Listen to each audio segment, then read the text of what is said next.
परम शांति। जब हम स्कूल में इतिहास पढ़ते हैं तो हमें राजाओं, युद्धों और तिथियों के बारे में बताया जाता है, लेकिन भारत के प्राचीन वेदों में ऐसी कई बातें लिखी है जो शायद हमारी सोच से भी कहीं आगे थी। चेतना, ब्रह्मांड, ध्वनि की शक्ति, ध्यान और मनुष्य के भीतर छिपी ऊर्जा, ये सब केवल धार्मिक बातें नहीं थी, बल्कि अस्तित्व को समझने का प्रयास थी। आज के इस वीडियो में हम जानेंगे वेदों की वो रहस्यमय बातें जो अक्सर स्कूलों में नहीं सिखाई जाती। वेद क्या थे?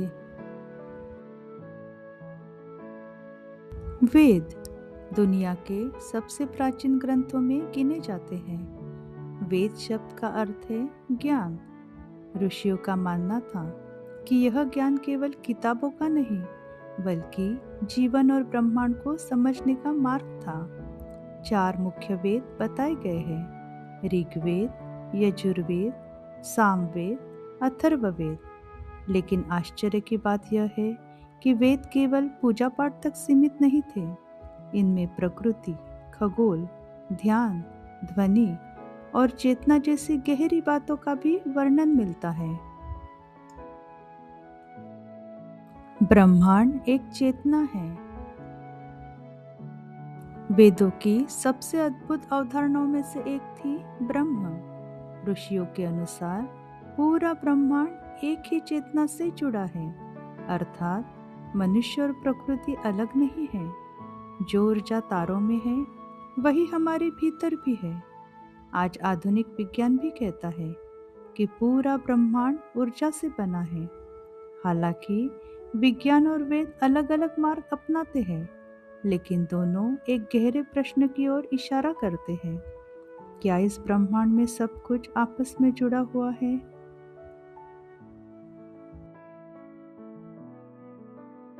ध्यान और मन की शक्ति। स्कूलों में हमें बाहरी दुनिया के बारे में बहुत कुछ सिखाया जाता है, लेकिन अंतर्मन के बारे में नहीं। लेकिन वेदों में सबसे बड़ी खोज मन के भीतर की यात्रा मानी गई। ऋषियों का विश्वास था कि मन को शांत करके मनुष्य एक गहरी चेतना का अनुभव कर सकता है।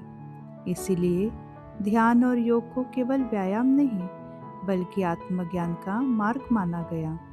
आज वैज्ञानिक शोध भी बताते हैं कि ध्यान तनाव कम कर सकता है, एकाग्रता बढ़ा सकता है और मानसिक शांति प्रदान कर सकता है। ध्यान की शक्ति। वेदों में ध्वनि को बेहद शक्तिशाली माना गया। ऋषियों के अनुसार कुछ ध्वनियाँ मन और चेतना पर गहरा प्रभाव डाल सकती हैं। इसी कारण मंत्रों का निर्माण हुआ। गायत्री मंत्र, महामृत्युंजय मंत्र और ओम जैसी ध्वनियों को सिर्फ शब्द नहीं, बल्कि कंपन यानी वाइब्रेशन माना गया। ओम को तो ब्रह्मांड की मूल ध्वनि तक कहा गया। हालांकि इन बातों को आध्यात्मिक दृष्टि से देखा जाता है, लेकिन ध्यान और कंपन का प्रभाव विज्ञान में भी महत्वपूर्ण माना जाता है। प्रकृति को जीवित माना गया। वेदों में प्रकृति को केवल संसाधन नहीं माना गया, बल्कि जीवित चेतना का हिस्सा समझा गया।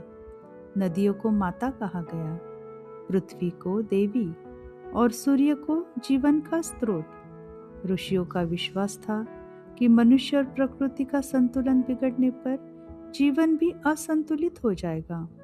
आज जब पूरी दुनिया जलवायु परिवर्तन की बात कर रही है, तो वेदों की यह सोच और भी प्रासंगिक लगती है।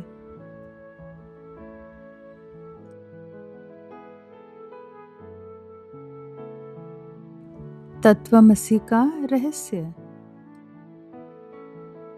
उपनिषदों में एक प्रसिद्ध वाक्य मिलता है, तत्वमसि, अर्थात तुम वही हो। ऋषियों के अनुसार जिस सत्य को मनुष्य बाहर खोजता है, वह उसके भीतर ही मौजूद है। यह विचार केवल धर्म नहीं बल्कि आत्म जागरूकता का संदेश था। शायद इसीलिए वेद बार बार कहते हैं, सबसे बड़ी यात्रा बाहर की नहीं, भीतर की है।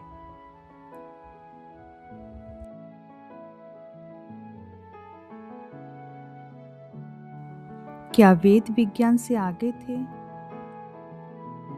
कई लोग मानते हैं कि वेदों में आधुनिक विज्ञान के रहस्य छिपे हैं, जबकि इतिहासकार और वैज्ञानिक कहते हैं कि प्राचीन ग्रंथों को प्रतीकात्मक और दार्शनिक रूप में समझना चाहिए। सच्चाई शायद इन दोनों के बीच कहीं हो सकती है, लेकिन एक बात स्पष्ट है, ऋषि केवल अंधविश्वास नहीं फैलाना चाहते थे। वे जीवन, प्रकृति और चेतना के गहरे रहस्य को समझने की कोशिश कर रहे थे।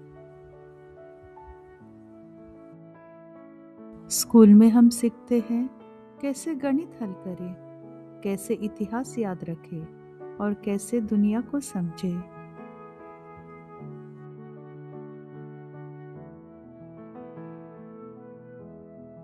शायद यही कारण है कि वेदों की कई गहरी बातें आज भी स्कूलों की किताबों से बाहर हैं, क्योंकि वे केवल तथ्यों को याद करना नहीं बल्कि जीवन को समझना सिखाती है।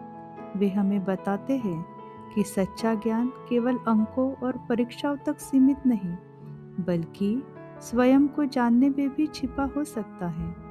और संभवतः जब मनुष्य बाहरी दुनिया के साथ साथ अपने भीतर की दुनिया को भी समझने लगता है, तभी अनुभव होती है परम शांति।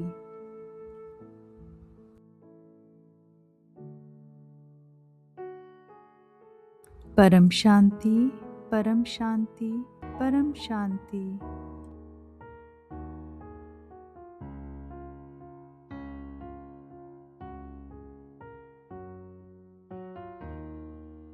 बेहद की परम शांति सोचो, बोलो परम शांति मिल जाएगी। बेहद की